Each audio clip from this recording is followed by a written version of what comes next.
굉장히 또 수익이 괜찮을 만한 물건을 제가 또 골라서 왔으니까 여러분들 끝까지 시청해 주시면 좋을 것 같습니다. 내 통장에 딱 순수하게 남는 순월세가 473만 원이라고 보시면 됩니다. 무려 수익률이 122%입니다. 서울에서 122% 절대 불가능합니다. 절대로 불가능합니다. 안녕하세요, 고물주입니다. 오늘도 어김없이 현장 임장에 왔습니다. 뒤에 지금 이 보이는 건물이 경매가 나왔습니다. 지금 우편함부터 여러분들 좀 보이시죠, 화면에. 굉장히 또 수익이 괜찮을 만한 물건을 제가 또 골라서 왔으니까 여러분들 끝까지 시청해 주시면 좋을 것 같습니다. 근데 여기에는 또 함정이 있어요. 그래서 우리가 항상 또 컴퓨터 앞에서 또 우리가 유료 사이트에서 또 분석하는 것도 있지만 실제로 우리가 현장을 또 와봐야 되거든요. 근데 특히나 서울 같은 경우에는 더더욱 더 여러분들이 꼼꼼하게 확인을 하셔야 됩니다. 다가구 근린주택에서는 되게 변형된 물건들이 많이 나와요. 근데 특히나 이 서울 같은 경우에는 저도 와서 한 번씩 봐야 여기가 이렇구나, 이런 부분을 제가 인지를 할 수 있거든요. 그렇기 때문에 여러분들도 반드시 서울 다가구 근린주택 같은 경우에는 임장을 오셔야 된다라는 거. 그럼 이 물건에는 어떤 부분들이 있는지를 제가 좀 설명을 해드릴 건데, 일단 외관상으로 봤었을 때는 굉장히 좀 깔끔합니다. 그래서 이 물건 같은 경우에는 지금 준공이 19년도 1월 25일이기 때문에 준신축급의 근린주택 물건이라고 보시면 되고요. 건축물 대장상으로 봤을 때 이제 상가, 사무소, 그 다음에 다중주택이 섞여 있는 근린 다중주택이다 라고 보시면 될 것 같습니다. 그리고 일단은 이쪽 물건을 보게 되면 또 이쪽이 일방통행이긴 하지만 코너 건물입니다. 여기에 보면 컴퓨터를 판매를 하는 상가가 지금 들어와 있는 것 같아요. 코너다 보니까 가시성도 좋고 여기에 이제 상가를 임대를 주는 데 있어서 그래도 무리 없이 임대를 줄 수 있지 않을까 생각이 듭니다. 보통 이제 우리가 근린주택 같은 경우에는 안쪽에 또 있다 보니까 사실 상가를 좀 임대를 주기가 좀 껄끄러운 부분들이 좀 있습니다. 근데 여기 같은 경우에는 충분히 좀 임대를 주기도 괜찮겠다라는 생각이 듭니다. 여기가 이제 지금 출입구고요. 이제 이쪽이 주차장입니다. 주차장이 지금 이제 한 대 되어 있고요. 이쪽에도 지금 주차가 2대 할 수 있는 공간이 있습니다. 근데 여기 같은 경우도 지금 자재들이 괜찮은 거 썼어요. 보통 이게 옆면이나 측면 같은 경우에는 이런 식으로 안 하는데 마감을 잘 한 것 같습니다. 그리고 위에 같은 경우도 쭉 봤을 때 특별한 부분들은 좀 보이지 않고요. 그리고 뭐 이런 데 지금 하얀색으로 좀 뭐가 있는데 뭐가 제가 봤을 땐 좀 튄 게 아닌가, 위에서 뭐 누수가 있거나 그런 부분들은 아닌 것 같아요. 이쪽에 이제 CCTV도 있고요. 무인 택배도 지금 있는 걸로 보여집니다. 저쪽으로 한번 올라가 보도록 할게요. 그리고 확실히 이 물건이 또 코너니까 되게 좋네요. 이렇게 쫙 이렇게 되어 있으니까 가시성도 있고 토지의 가치도 더 있는 것 같습니다. 저기 측면에 도시가스가 있는 것 같아요. 그래서 도시가스도 한번 확인해 보도록 하겠습니다. 좁습니다. 지금 일단 도시가스가 지금 쭉 있습니다. 지금 이렇게 되어 있는 것들이 지금 다 열려 있는 거예요. 근데 이쪽이 쭉 보니까 이쪽이 지금 다 열려 있고요. 이쪽에도 지금 다 열려 있습니다. 지금 제가 봤을 때는 전부 다 거주를 하고 있는 상황처럼 보이고요. 아무래도 이 물건의 위치가 서울 특별시 금천구 독산동입니다. 독산동이다 보니까 주변에 또 산업단지라든지 이런 것들이 잘 되어 있기 때문에 회사 출퇴근하시는 임대 수요가 굉장히 풍부한 곳이라서 지금도 임차가 다 이루어진 것 같고요. 그리고 밑에 보시면 이렇게 비가림막이 있어요. 이쪽에도 있고 이쪽에도 있거든요. 이쪽에 보면 창이 조그맣게 나 있습니다. 여기가 이제 지층이 있어가지고 이렇게 지금 창이 나 있다 라고 보시면 될 것 같습니다. 그리고 뭐 후면 같은 경우에도 뭐 특별한 게 없습니다. 자재도 괜찮은 거 잘 썼고요. 여기에 뭐 크랙이 가 있거나 뭐 깨져 있거나 이런 부분들은 보이지 않습니다. 그럼 앞으로 한번 가볼게요. 문 입구에 왔는데요. 우편함을 한번 보겠습니다. 우편함이 지금 굉장히 많죠. 이렇게 많으면 많을수록 뭐다? 우리가 월세 수익이 괜찮은 물건이다, 이렇게 인지를 하시면 될 것 같습니다. 일단 지금 보면 이렇게 B01호, B02호, B03호가 있습니다. 아까 이쪽 상가 하나 있었죠. 한 개의 호실이 지금 상가로 지금 쓰고 있는 것 같고요. 그리고 2개 호실은 지금 현재 외부에서는 보이지 않았습니다. 그래서 내부로 한번 들어가서 저희가 확인해 봐야 될 것 같은데, 일단 지금 2개 호실은 지하에 있는 걸로 보여지고요. 1층은 4개 호실, 2층 같은 경우에는 5개 호실, 3층도 5개 호실, 그리고 4층 같은 경우에는 2개 호실로 되어 있습니다. 그래서 상가 그리고 주거용이랑 전부 다 합쳐서 19개 호실이다 라고 보시면 될 것 같고요. 사실 이 물건 같은 경우에는 현황상 기준으로 제가 이렇게 말씀을 드린 거지만 공부상, 서류상으로는 이렇게 되어 있지 않습니다. 그래서 공부상, 서류상으로 봤었을 때는 지하 1층이 사무소로 되어 있었고 1층도 사무소 2개로 나눠져 있었거든요. 근데 여기에는 지금 사무소가 4개로 지금 나와 있죠. 근데 아무래도 이렇게 봤을 때 들어가 보지 않아도 추측을 할 수가 있겠죠. 이 사무소를 2개에 있던 거를 쪼개가지고 주거용으로 지금 이용을 하고 있구나, 이렇게 인지를 하시면 될 것 같습니다. 근데 이제 여기서 포인트가 하나 나와요. 사실 이렇게 지금 쪼개기가 되어 있고 사무소인데 아마 주거용으로 이용을 하고 있을 거란 말이에요. 그러면 위반이겠죠. 위반. 그럴 경우에는 사실 대출이 어렵습니다. 특히나 신탁대출 같은 경우에는 대출이 나오지 않아요. 그래서 이렇게 규제가 있는 시기에는 이런 물건들을 좀 조심하셔야 되는데, 사실 위반 건축물이 이 물건은 등재가 되지 않았어요. 그렇기 때문에 대출도 가능하다라는 거 제가 미리 말씀을 드립니다. 한번 안으로 들어가 볼게요. 입구에 들어왔습니다. 일단 CCTV는 지금 꺼져 있어요. 작동을 안 하고 있는 것 같은데, 일단 보니까 전기가 꺼져 있습니다. 콘센트가 꺼져 있어서 지금 작동을 안 하는 것 같거든요. 지금 키면 아마 작동이 되지 않을까 생각이 듭니다. 일단 기계 소리가 지금 들려요. 지금 CCTV는 현재 작동은 하지 않는데 전기가 지금 끊겨 있는 상태라서 그런 것 같고요. 전기만 들어오면 작동을 잘 할 것 같습니다. 그리고 일단 전체적으로 타일도 그렇고요. 이 페인트 이런 부분들도 뭐 누수 흔적이 있거나 아직까지는 깨져 있거나 이런 부분들은 보이지 않습니다. 지하로 한번 내려가 볼게요. 일단 지하 같은 경우에는 사무소로 되어 있었습니다. 그래서 한 개 호실은 상가로 되어 있었고요. 두 개 호실은 지금 주거용을 이용하고 있는 것 같습니다. B01호, B02호죠. 그럼 이제 B03호, 상가가 B03호다라고 이렇게 보시면 될 것 같고요. 여기는 지금 원룸으로 구성이 되어 있는 걸로 보여집니다. 여기는 지금 주거용 이용하고 있다. 그리고 이쪽에는 화장실이라고 적혀 있습니다. 경고, 담배 피지 마. 경고가 무섭습니다. 이렇게 지금 화장실을 이용을 하고 있는 걸 봤을 때 B03호가 이용하고 있는 화장실로 보여지고요. 여기에도 지금 문이 하나 더 있습니다. 문 닫고 다니세요 라고 써 있는데, 여기가 짜잔, 여기입니다. 앞에서 제가 촬영을 했지만 주차 공간이 따로 있었던 곳에 문이 하나 있었어요. 그래서 이쪽이 제가 사무소인가 생각을 했었었는데 따로 호실이 붙여져 있지 않고 도어락이 없더라고요. 그래서 여기는 좀 출입구겠구나 라는 생각을 했는데, 역시나 안으로 들어오니까 여기가 지금 출입구로 이용을 하고 있습니다. 아까는 이 오토바이가 있어서 못 봤는데 전기 계량기를 보니까 가득가득합니다. 뭐 볼 것도 없어요. 사실 뭐 도시가스도 받고 전기 계량기도 봤는데 지금 현재 다 점유를 하고 사용을 하고 계신 걸로 보여집니다. 그만큼 또 임대 수요가 괜찮다라는 뜻이겠죠. 그러면 한번 1층도 올라가 보도록 하겠습니다. 1층 올라왔습니다. 일단 여기가 101호로 되어 있고요. 이쪽 안쪽이 이제 102호가 있고 103호, 104호가 이렇게 있습니다. 안쪽에는 보니까 보일러실인 것 같아요. 안에 이제 고용 공간에 짐이 굉장히 좀 많습니다. 일단 여기는 도면상으로 봤을 때 양쪽 두 개로 해서 근생 사무소로 되어 있었습니다. 근데 실제로 와보니까 어때요? 네 개로 지금 쪼개져 있고 사무소가 아니라 주거용으로 누가 봐도 이용하고 있는 걸로 체크가 됩니다. 그래서 이렇게 지금 체크가 되어 있다. 그렇기 때문에 여러분들이 도면도 항상 보고 현장에 와서 실제로 어떻게 구성이 되어 있는지 이런 부분들까지 면밀하게 체크를 하셔야 됩니다. 지금 위반 건축물 등재가 안 돼 있지만 어떻게 보면 지금 위반인 거거든요. 그래서 이거를 우리가 알고 입찰하는 것과 모르고 입찰하는 것은 엄청난 차이가 있다라는 거. 그럼 2층도 한번 올라가 보도록 할게요. 상태가 괜찮습니다. 이 정도면은 무난하게 깔끔한 것 같습니다. 이제 2층입니다. 2층 같은 경우에는 건축물 대형상 다중주택으로 되어 있고요. 여기는 정상적으로 5개 호실, 도면 그대로 되어 있습니다. 그래서 문제가 되는 건 지층과 1층이 지금 문제고요. 이제 201호랑 202호네요. 콜라를 시키셨죠? 많이 시키셨네요, 콜라를. 저는 사실 콜라를 그렇게 좋아하지 않아서 이렇게 시켜 먹어본 적은 없는데 어쨌든 지금 거주를 하고 계시는 것 같습니다. 203호도 있고 204호, 205호입니다. 그리고 천장, 타일 이런 거 잘 봐야 되죠?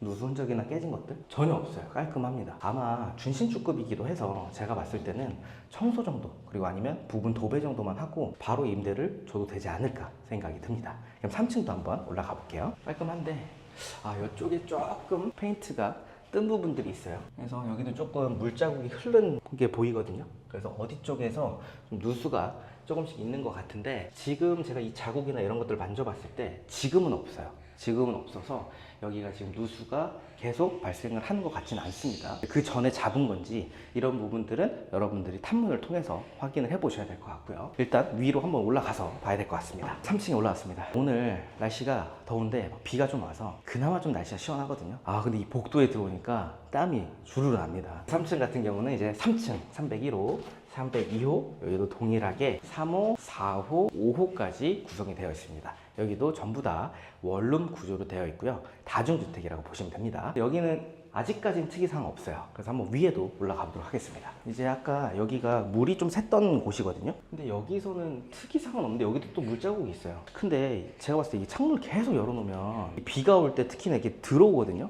지금도 보세요. 이 빗방울 보이세요? 이 빗방울이 안으로 계속 들어오니까 이쪽으로 좀 타고 내려간 것 같기도 하다라는 생각이 들어요. 왜냐면 이쪽 라인은 지금 주거 쪽이 없잖아요. 이쪽 라인은 복도 계단이기 때문에. 그래서 이런 부분들 때문에 좀 그런 게 아닌가. 여기도 보면 좀 비물 자국이 있어요. 물자국이. 그래서 위에도 한번 가서 봐야 될 것 같습니다. 여기는 이제 4층입니다. 여기는 이제 두 교실로 되어 있습니다. 401호와 402호로 구성이 되어 있어요. 그래서 일단 도면상으로 지금 봤을 때는 지금 이쪽 401호 같은 경우에는 지금 1.5룸입니다. 402호 같은 경우에는 도면상에 공동치사장으로 나와 있습니다. 그런데 지금 어때요? 벨이 있죠? 벨을 누르고 공동치사장을 들어가진 않잖아요. 그래서 여기도 지금 주거용으로 쓰고 있는 것 같다. 그래서 지금 사무소도 주거용으로 지하에 또 쓰고 있고 1층도 지금 2개였는데 4개로 쓰고 있고 이 공동지사장도 지금 주거용으로 쓰고 있기 때문에 아마 변형이 끝판왕이 아닌가 생각이 드는 물건입니다. 위에도 한번 올라가 보겠습니다. 지금 계속 아까 이쪽 라인이었잖아요. 이쪽 라인을 보니까 이쪽 라인은 집이 없잖아요 지금. 근데 지금 여기도 계속 문이 또 열려 있고 하는 거 보니까 이쪽에서 지금 물을 다 타고 가는 것 같아요. 그리고 이쪽에도 물자국 지금 있거든요. 제가 봤을 때 누수가 크게 문제가 될 것 같지는 않습니다. 지금까지는 타일이 깨진 곳이 없었어요. 근데 아까 그 촬영을 못 하긴 했는데 지층에 타일이 한두 개가 조금 떠 있었던 곳이 있었거든요. 그래서 거기만 여러분들이 체크를 하시면 될 것 같고 그 외에 다른 곳들은 타일 굉장히 깔끔하게 잘 돼 있습니다. 여기도 지금 굉장히 깔끔하게 잘 돼 있죠. 문이 2개가 있습니다. 일단 여기를 한번 열어볼게요. 여기는 이제 건조된 것 같아요. 특이하게 타이어를 갖다 놓으셨어요. 저는 이게 건조대를 고정시키려고 벽돌을 연결시킨 건 봤는데 이렇게 타이어를 고정시키는 것은 또 처음이네요. 일단 옥상으로 봤을 때 방수가 상태가 엄청나게 좋다라고 볼 수는 없지만 이 정도면 나쁜 편은 아닙니다. 이거 가지고 누수가 되진 않아요. 사실 이렇게 방수가 안 되어 있어도 바로 누수가 되진 않거든요. 그래서 제가 봤을 때는 지금 방수 같은 경우에는 크게 문제가 없다라고 보면 될 것 같고요. 이거는 왜 이렇게 났을까요? 딱 그 지금 빗물이거든요. 아침에 비가 많이 왔었는데 그래서 지금 다 차 있는 것 같습니다. 일단 좋습니다. 주변에 구름도 너무 이뻐요. 지금 아파트들이 많이 올라와 있습니다. 여기도 아파트가 있고 이쪽 라인도 지금 아파트, 그리고 이쪽에도 지금 계속 지어지고 있고요. 포차도 있고 매장도 있고 전체적으로 조금 노후가 된 곳들이 좀 많이 있습니다. 그래서 일단 이 물건 같은 경우에는 또 지방이 아니고 또 서울의 독산동에 또 위치한 근린 주택이다 보니까 임대 수요라든지 이런 부분들은 크게 걱정할 필요는 없을 것 같습니다. 이 물건을 최종 정리 한번 해보도록 하겠습니다. 사건 번호는요 24 타경 135438 사건이고요. 주소는 서울특별시 금천구 독산동 1043-6번지입니다. 물건 종별은 근린주택으로 구분이 되어 있고요. 제가 앞에서도 말씀드렸지만 실제로 건축물 대장상으로 봤을 때 근린 다중주택의 물건이다 라고 보시면 될 것 같습니다. 근데 종별에 그렇게 세부적으로 나와 있지는 않아요. 그렇기 때문에 그냥 근린주택으로 분류가 되어 있다 라고 인지를 하시면 될 것 같고요. 현재 감정가는 19억 5,600만 원 정도가 됩니다. 근데 지금 한번 유찰돼서 15억 6,500에 시작하고 있는 물건이고요. 지금 이 물건의 감정평가서 상에 토지 감정가를 보니까 토지 감정가만 무려 13억입니다. 13억이면 지금 건물값만 2억 정도라는 거예요. 물론 이제 감정평가가 전부 다 맞거나 이런 부분들은 아니겠지만 감정평가상 기준으로 봤을 때는 지금 건물이 2억 정도죠. 근데 이 건물이 지금 오래됐나요? 오래되지 않았죠. 19년에 준공된 준신축의 건물입니다. 그래서 이 물건 같은 경우에는 제가 또 탐이 또 나기도 해요. 특히나 이제 또 수익 구성이라든지 이런 것들도 괜찮고 입지나 수요도 충분히 괜찮기 때문에 이 물건 괜찮다라고 해서 제가 찍으러 온 거거든요. 그래서 이 물건 같은 경우에는 토지 면적이 56평이고요. 건물 면적이 143평입니다. 그리고 사용 승인일은 19년 1월 25일 날 준공된 물건이고요. 위치를 좀 간단하게 설명해 드리면요. 도보 10분 거리 이내에 홈플러스나 메가푸드 마켓이 위치하고 있고요. 인근에 이제 독산 자연공원까지는 뭐 도보로 15분 거리에 위치하고 있어서 사실 이렇게 빌라나 다가구 촌에는 공원이 좀 조성이 되어 있으면 괜찮거든요. 그래서 15분 거리 내외 공원이 있기 때문에 산책하기도 괜찮을 것 같고요. 그리고 차량으로 10분 내외로 국가산업단지 1, 2, 3단지가 위치하고 있습니다. 그래서 실제로 우리가 출퇴근을 하기에도 많이 먼 거리가 아니기 때문에 그만큼 일자리 수요가 많아서 임대 수요도 괜찮을 곳으로 판단이 됩니다. 그리고 이제 독산역까지는 도보로 15분 거리입니다. 어떻게 보면 역세권이라고 보긴 어렵습니다. 그렇지만 15분 거리라고 하면 괜찮은 입지의 근린주택이라고 보여집니다. 그리고 이제 이 물건의 권리 분석 한번 해보겠습니다. 19년도 1월 31일 수협은행에서 설정한 근저당권이 말소 기준 권리고요. 지금 전부 다 확인을 해보니까 이 근저당권 말소 기준 권리보다 더 빠르게 전입한 임차인도 없고요. 선순위 권리도 없기 때문에 여러분들이 낙찰 받게 되면 인수할 권리나 보증금은 없는 깨끗한 물건이라고 보시면 됩니다. 그리고 이제 또 가구 구성이 또 중요하죠. 항상 이제 공부상과 현황상을 명확하게 확인하셔야 됩니다. 일단 공부상, 서류상으로 봤을 때는 일단 지하에 사무소가 있었습니다. 1층에도 사무소가 있었습니다. 그리고 2층에 5개 호실, 3층에 5개 호실, 4층에 1개 호실로 구성이 되어 있어요. 그래서 총 가구 수는 11가구로 되어 있었습니다. 그런데 이건 이제 건축물 대장상인 거고 현황상이 되게 중요한 거죠. 그래서 현황상으로 봤었을 때는 지금 지층 사무소에 2개 원룸이 있었고요. 그 다음에 상가가 1개 있었습니다. 그리고 1층에 원룸 4개, 여기 이제 사무소였고요. 그리고 2층에 5개, 3층에 5개, 4층 같은 경우에는 실제로 이제 1개지만 공동치사장까지 해가지고 원룸 1개, 그 다음에 1.5룸 1개로 구성이 되어 있습니다. 그래서 총 정리를 해드리면 현황상으로 봤을 때는 19개 호실로 되어 있고요. 원룸이 17개 호실, 그리고 1.5룸이 1개 호실, 그리고 상가는 1개 호실로 구성이 되어 있습니다. 그럼 이제 주변에 또 월세 시세도 또 중요하겠죠. 원룸 19년에 준공된 물건이 1,000에 50만원, 그리고 1.5룸 21년에 준공된 물건이 1,000에 60만원, 그리고 상가 같은 경우에는 기존 임차인 월세 금액 기준으로 했을 때 500에 30만원을 한번 잡아보도록 하겠습니다. 그렇게 했을 때 총 원룸의 보증금은 1억 7천, 그리고 월세는 850만원이고요. 1.5룸은 보증금이 1,000에 60만원, 그리고 상가는 500에 30만원입니다. 그래서 총 보증금 합계액은 1억 8,500, 그리고 월세는 940만원 정도가 세팅이 될 것으로 보여집니다. 그러면 이 물건 수익률 분석도 한번 해보겠습니다. 일단 최저가 낙찰가 기준으로는요, 대출 90%가 나올 것으로 보여지고요. 대출 90%면 약 14억 정도가 됩니다. 그리고 취득세 같은 경우에는 약 7,500만원, 그리고 기타 명도 수리 비용은 별도로 포함하지 않았습니다. 근데 지금 이 물건 제가 쭉 다 둘러보니까요, 특이사항이 없습니다. 수리해야 될 게 거의 없어요. 제가 봤을 때 내부나 청소나 도배 정도이기 때문에 사실 이런 부분들 같은 경우에는 내부 상태를 일일이 다 보고해야 되거든요. 그렇기 때문에 특별히 제가 잡지 않고요. 명도 비용은 따로 잡지 않았습니다. 이 다가구 주택, 다중주택, 근린주택에서 낙찰을 받아서 월세를 꼬박꼬박 받으면서 노후를 보내고 싶다, 이렇게 생각하시는 분들이 굉장히 많습니다. 그런데 나는 경매에 대한 지식도 없고, 그리고 한 명만 명도를 하는 것도 어려운데 이 19가구 호실을 명도를 한다는 게 너무 부담스럽다, 이렇게 생각하시는 분들이 실제로 굉장히 많이 있습니다. 왜냐하면 저같이 경매를 전업으로 하면서 투자를 직접적으로 하는 사람 같은 경우에는 경험이 많잖아요. 그래서 두려움이 없어요. 근데 이제 처음 하시는 분들 같은 경우에는 처음부터 겁을 너무 많이 내십니다. 그리고 나서 인터넷에 막 쳐봐요. 유튜브에도 보니까 뭐 강제 집행을 했다, 강제 집행했더니 뭐 쓰레기집이 나온다, 뭐 소송을 한다, 뭐 이런 얘기가 굉장히 좀 나오죠. 저도 이제 소송을 하고 얼마 전에 또 강제 집행도 했었고, 이제 그런 사례들이 있는데요. 제가 다가구 강의를 약 5년 정도 하고 있습니다. 지금까지 저희 수강생분들이 굉장히 많은 분들이 낙찰 또 받으셨을 거잖아요.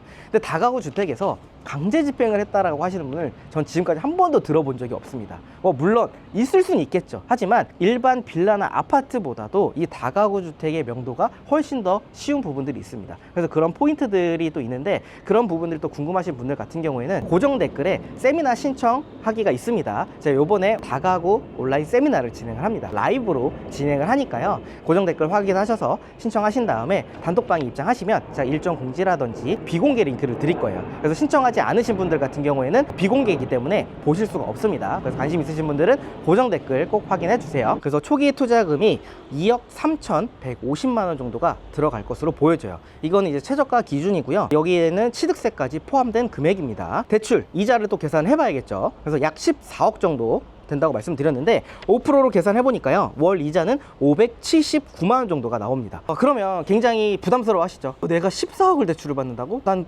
그게 너무 부담스러운데, 그리고 이자를 580만 원? 어떻게 감당을 하지? 이렇게 생각하시는 분들도 많이 있을 겁니다. 물론 그냥 빚, 부채라고 하면 당연히 어렵죠. 14억을 대출받기 어렵습니다. 근데 더 중요한 건 뭔지 아세요? 그건 여러분들의 선택이 중요하지 않아요. 은행에서 애초에 여러분들한테 14억을 대출 안 해줍니다. 여러분들을 보고 해주는 게 아니라 이 건물을 해주는 거고요. 그렇다는 이유는 580만 원의 이자가 나가지만 그에 따른 이 건물에서 부가 월세 소득이 발생하기 때문이에요. 그래서 그런 것까지 여러분들이 생각을 하신다면 이런 부분들이 전혀 두렵지 않으실 겁니다. 그래서 월 이자 579만 원이고요. 월세는 940만 원 정도의 세팅이 될 것으로 말씀드렸습니다. 근데 여기에는 관리비 수익이 또 있습니다. 서울 같은 경우에는 관리비도 직접 소유자가 다 받습니다. 그래서 호실당 한 8만 원 정도 계산해 보니까 총 관리비가 한 152만 원 정도가 되거든요. 근데 이 152만 원을 전부 다 저희 수익이라고 볼 수가 없고요. 실제로 또 건물을 또 관리해야 되는 부분들이 있기 때문에 한 40만 원 정도 차감을 하게 되면 약 110만 원 정도는 우리가 추가로 수익을 낼 수 있을 걸로 보여집니다. 그래서 이자 579만 원을 제외하니까 순월세가 무려 473만 원이 나올 것으로 보여집니다. 여기에는 이자라든지 이런 것들 전부 다 관리 비용까지 다 제외해서 내 통장에 딱 순수하게 남는 순월세가 473만 원이라고 보시면 됩니다. 여러 건 아니에요. 상가 같은 경우에는 473만 원을 순월세로 받으려고 하면요, 한 5개에서 7개는 투자를 해야 됩니다. 근데 이 5개에서 7개를 투자하려면 사실 폐찰도 굉장히 많이 할 수밖에 없고요.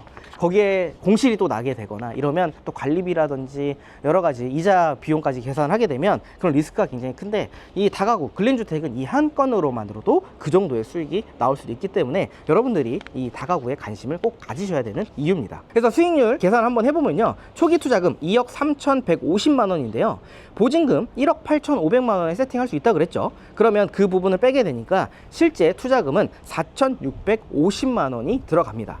물론 초기 투자금은 약 2억 3천 정도가 들어가긴 하지만요, 지금 거의 감정가가 20억입니다. 20억. 지금 10% 정도밖에 되지 않는 돈을 취득세 포함해서 우리가 비용이 들어가는 거고요. 나중에 보증금까지 회수한다라고 하면 20억짜리 건물을 4,650만 원을 우리가 실제 묶이는 돈이 되는 거죠. 그래서 순월세 473만 원 곱하기 12개월 실제 투자금 4,650만 원 해보니까요, 무려 수익률이 122%입니다. 서울에서 122% 절대 불가능합니다. 절대로 불가능합니다. 만약에 있다면 저에게 소개 좀 해주세요. 저도 거기에 좀 투자를 하고 싶습니다. 그렇기 때문에 사실 이 일반 매매에서는 어려워요. 우리가 경매기 때문에 시세보다 또 저렴하게 사는 것도 있고요, 대출도 잘 나옵니다. 그래서 이 대출도 다 잘 나오기 때문에 이 정도의 수익률이 나오는 거고, 참고로 여기에서는 우리가 다 월세 세팅만 했지 전세를 받은 것도 하나도 없습니다. 그렇기 때문에 여러분들이 내가 이렇게 세팅을 해서 나중에 역전세가 나면 어떡하지? 나중에 전세금 못 돌려주면 어떡하지? 이럴 고민을 할 필요가 전혀 없다라는 거죠. 그리고 또 실거래가도 또 중요하겠죠. 실거래가가 많이 없었습니다.